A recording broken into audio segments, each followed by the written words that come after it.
let's get straight to the calls. We have got Deborah on the line. Good morning, Deborah. Hi, good morning, Deborah. everyone. Hiya. Good morning. So you've been recently diagnosed with burning mouth syndrome.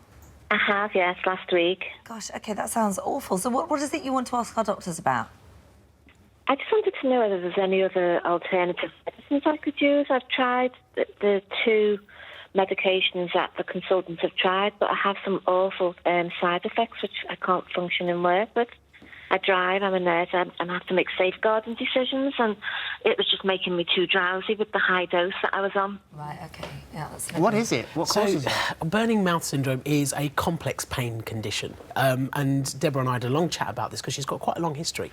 So essentially, it's where you get abnormal burning sensations within the mouth, and often it's diagnosed by dentists or oral health specialists or a neurologist. And we think it happens because the nerves misfire, and therefore you get these funny sensations. It can actually be quite painful.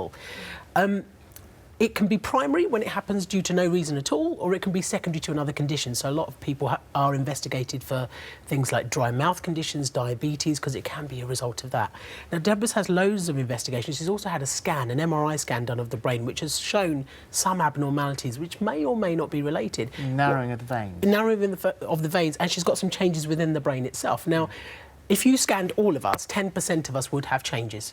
And we're completely fine. They're called incidentalomas. But when you've got symptoms and changes, you have to take them a little bit more seriously. So in terms of treatment, Deborah's tried a couple of medications already. They tend to be medications that calm nerves down. So they're essentially anticonvulsants, the stuff we use for epilepsy.